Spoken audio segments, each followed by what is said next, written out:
Hello and welcome to East, the Ark of Nepishtim. It's time for some cleanup, folks.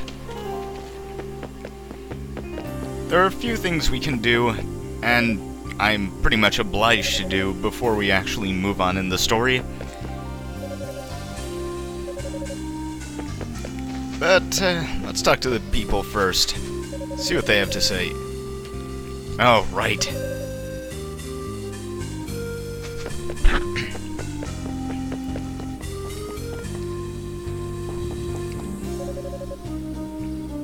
Oh, okay.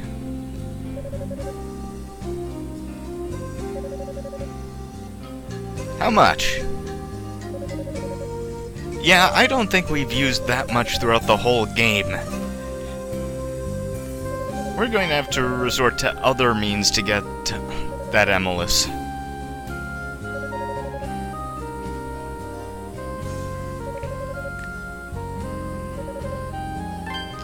Okay, I didn't actually need a level 10 sword for the things I'm going to do, but it's going to make them a whole lot less painful.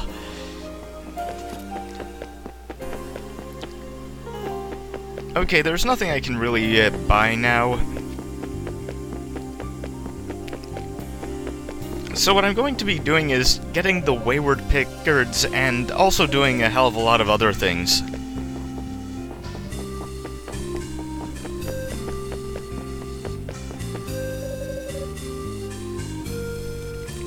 The thing is, finding all of the Pickards requires you to range pretty far and wide.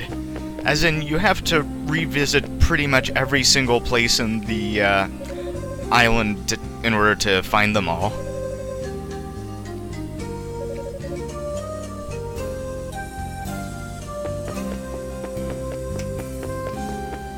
Okay, and first off, I will be heading to the Windseeker Heights. I had gotten a bit of a fight there. Okay, the thing about the Pickard quest is that you can only carry one Pickard at a time. You can carry 6 suits of armor, 6 shields, 3 swords, about a dozen other knickknacks and armored pieces, 9 haunches of meat, other healing items, and so on, but only one Pickard. So every time you find a Pickard, you have to run right on back to Emilio to deliver it to him before you're allowed to pick up any more. Now, there's actually a more powerful version of the field boss I fought here earlier, so we're gonna go take care of that. His fighting status doesn't actually change.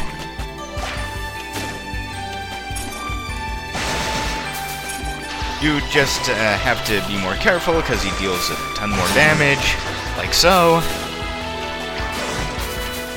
It's not really something you'd do on a lark.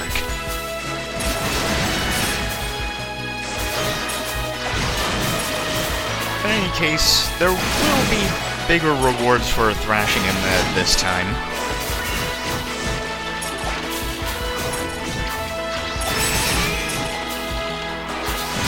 You know, so long as I don't die terribly in the process, which is a very real possibility.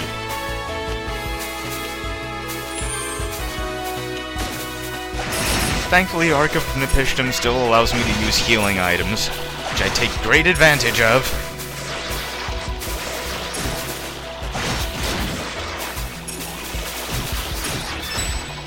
Ow. It's getting pretty crowded in here. It's not really practical to try to knock off all of the seeds this thing spews around because there are just so many.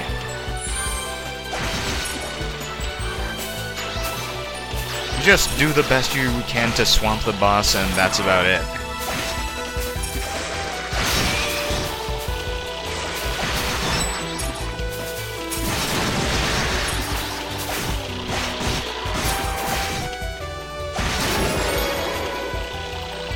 Okay, those are chunks of 500 ML a pop.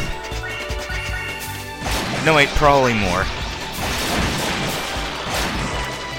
So our reward for this is probably one of the best accessories in the game, the Emilus Crown. This multiplies our maximum hit point by 1.5 times.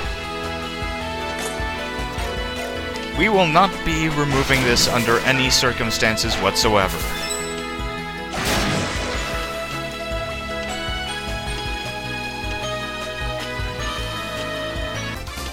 Okay, the next Pickard that I want to get is located at the top of Granavallis Mountain. I also stopped by Port Remorse to actually upgrade Lavard to level 9, because it was kinda neglected. Not much more to say about this one. Get the hell out of here!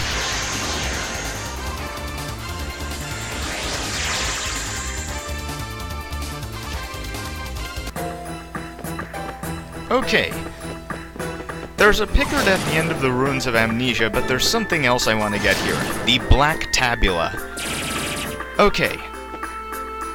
First off, you actually need to equip the Rainbow Fragment to get this, because it actually reveals the platforms that lead you there. Then, Irisol is required. Why? Well, I'll show you.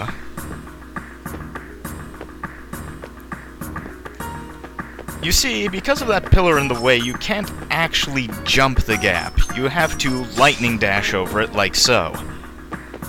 Those gaps there lead to the super optional boss, Majunin, who I'm not going to be fighting in this playthrough.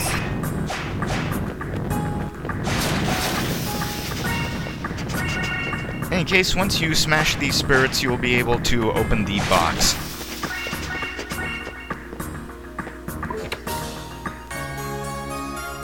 And the Black Tabula is ours. Okay, let's see if I can't make it across. I can't.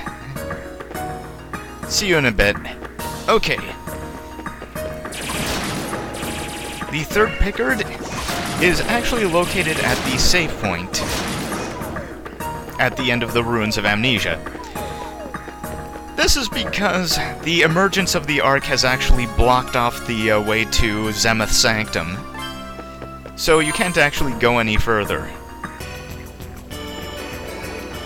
The last, well, there's an optional boss in the Limewater Cave that I should probably take care of. And this is going to be just a whole lot of me running around and shooting magic at it, which is going to give me some time to talk about the PS2 port of this game. Konami did a few things with this game that were basically wasted time. You see, they did a little analysis and decided that we in the West didn't really like sprite-based graphics, so what they ended up doing is replacing all of the enemy and character models with 3D models. All of them. Every single character, NPC, minor monster had to be replaced with a 3D model, and this didn't really change anything about the gameplay or anything at all.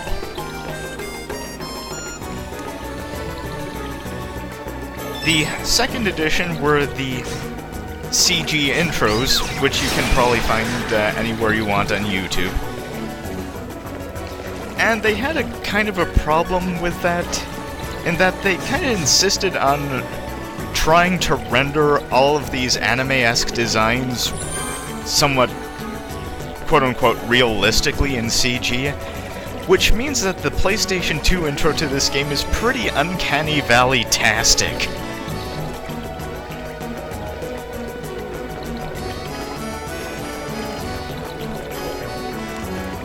It did result in a couple of unintentionally funny bits, such as Ladok just sort of walking up to Adol in a restaurant, placing his mighty hand on Adol's shoulder and going, "Hello, Adol.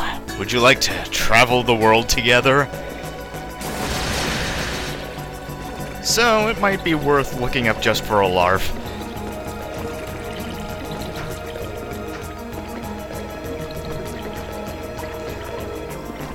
However, one of the big things that caused a bit of an explosion was was Konami's announcement, because they were handling the port, was that they were going to actually replace pretty much all of the original synth soundtrack with symphonic orchestral stuff, and that sort of made Falcom fans explode. Because if there's any one bit of Falcom's games you do not threaten to touch, it's the soundtracks. So being that this was the first actual sequel, the first new installment to be released in the days when the web was popularized, the English Falcom fan community absolutely exploded. This was, of course, proper fan rage, because, again, you don't touch Falcom soundtracks. And so Konami left the old soundtrack where it was, creating original pieces only for Krevia's Chamber and the Trials of Alma.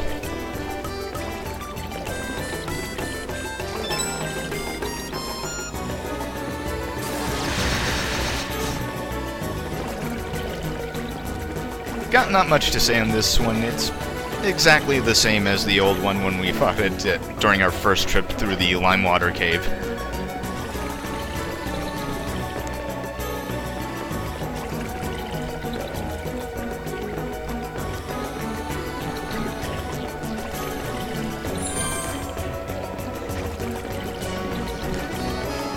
The PSP port of this game was actually plagued with some pretty horrible loading times on the original PSP.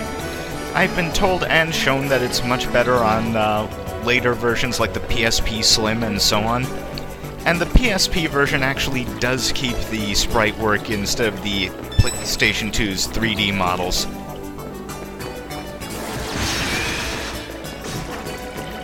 Pretty much the only thing that the PlayStation 2 3D models added was the fact that Adol's equipment appearance changed every time you equipped a new piece of armor or shield or anything like that, which was pretty neat.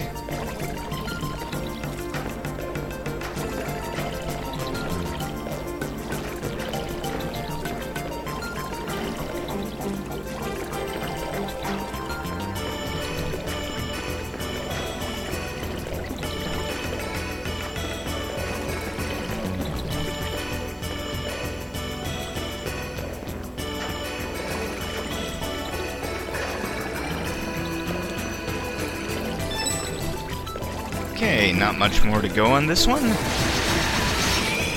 Yeah, let's get him. Emulous Guards, a very good defensive accessory. The thing is, one of the Emulous accessories or pieces of equipment, I don't know which, actually has a chance of completely negating a hit that, nails Adol. Okay, so the last Pickard is right after the end of the Limewater Cave. It's in the inlet where you found Ladok's ship the first time through. By the way, this little jaunt in the Limewater Cave actually gave me enough Emil to completely restore all of the other two swords to level 10. Which means that after this, the only Emil I'll actually need is the Emil required to make the Emulous armor. Which I will want because I'm tired of having the silver armlet taking up that accessory slot. Now, to escape the Limewater Cave? God damn it. Yeah, you actually have to be further in. This back area doesn't count as part of the cave.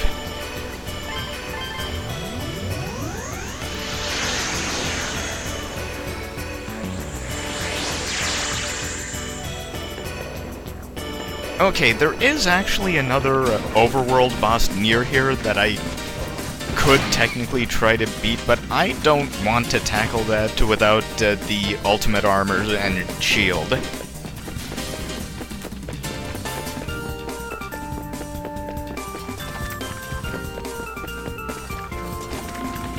so that will have to wait until I grab some stuff later.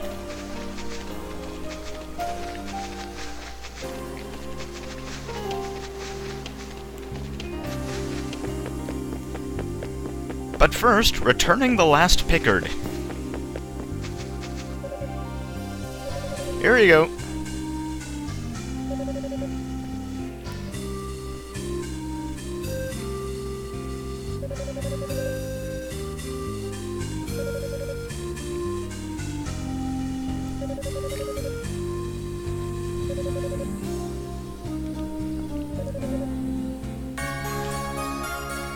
Okay, for doing all that, we get the Daylight Stone, and I don't think it's especially worth it, even with what the Daylight Stone actually does.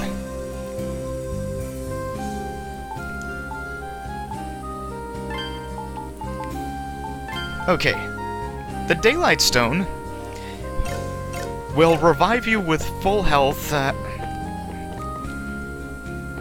if you get reduced to 0 hit points. It will do this once. Similar items would appear in the next 2 Nepishtim games. Well, Nepishtim engine games.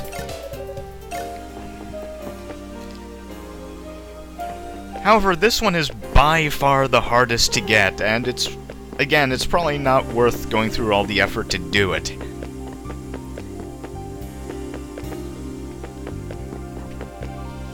Of course, we also picked up another Tabula, which means there's only one left to go.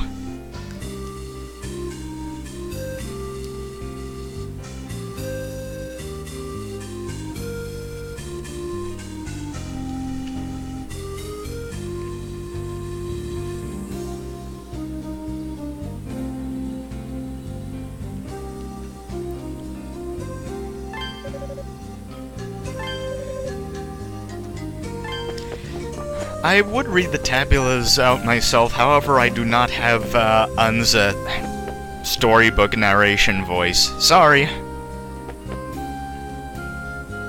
Okay, we're done with Port Remorse, which means it's now back to the Reda village.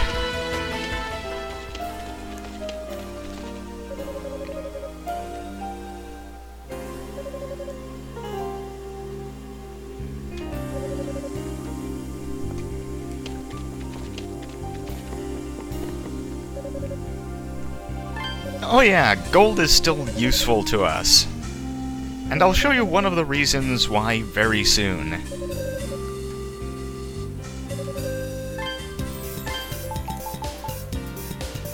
Yes, Seeds of Vitality. These increase your maximum hit points and you can buy them. It may not seem like much, but every little bit is going to help considering what's coming next.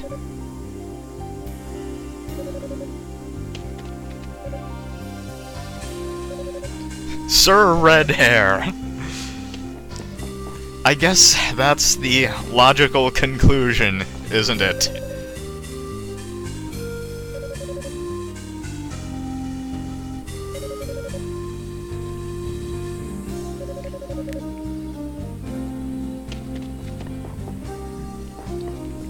That all is not going to be free for a little while.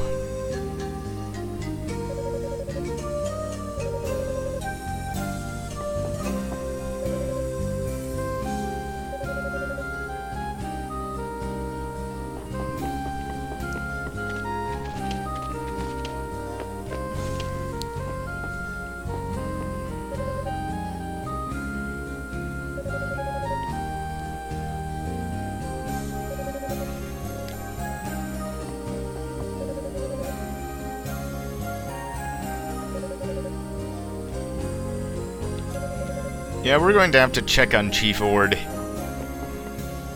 Leav did tell us to talk to him too, so...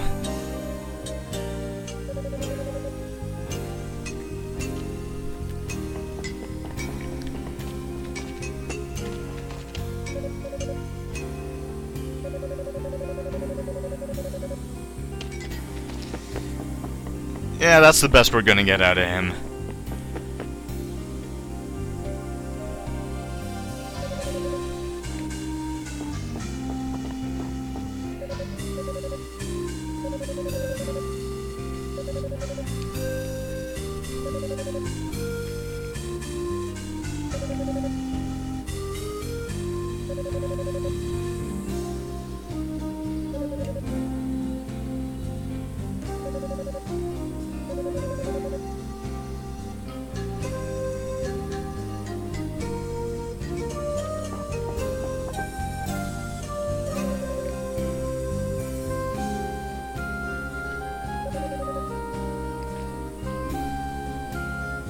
Well, I wouldn't call them demonic, they are just Romans.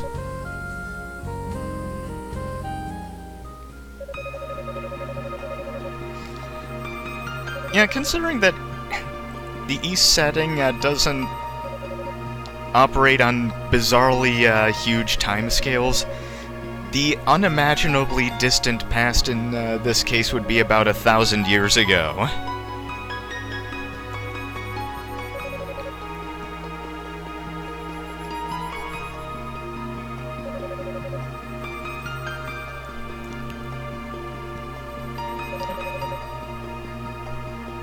Oh.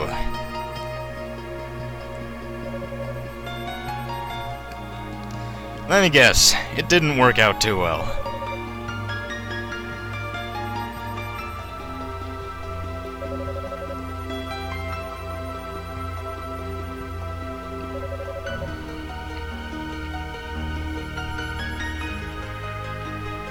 Those would be the 3 swords we're holding on to.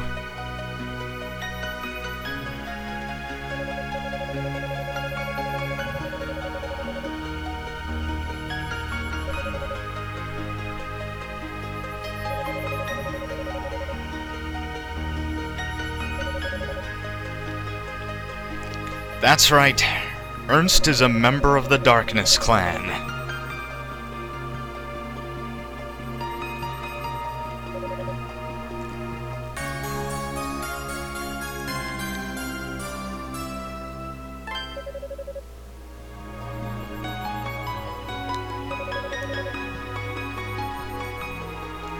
Actually, that medallion key kinda resembles the tower keys that you use in Ys Origin.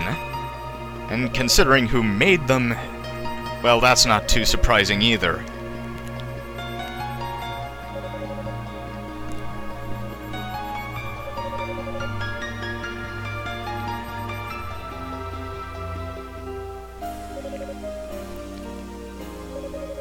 So that will be our next destination.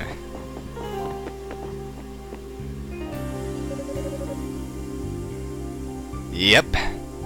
A whole couple of minutes. About legend stuff, that sort of thing. Adolf's got troubles enough, yes.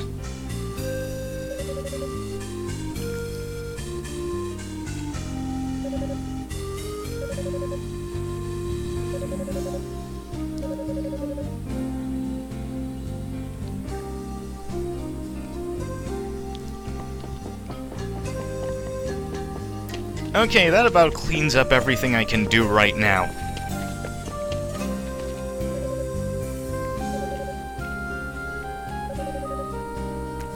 I don't know how many videos the next dungeon will take.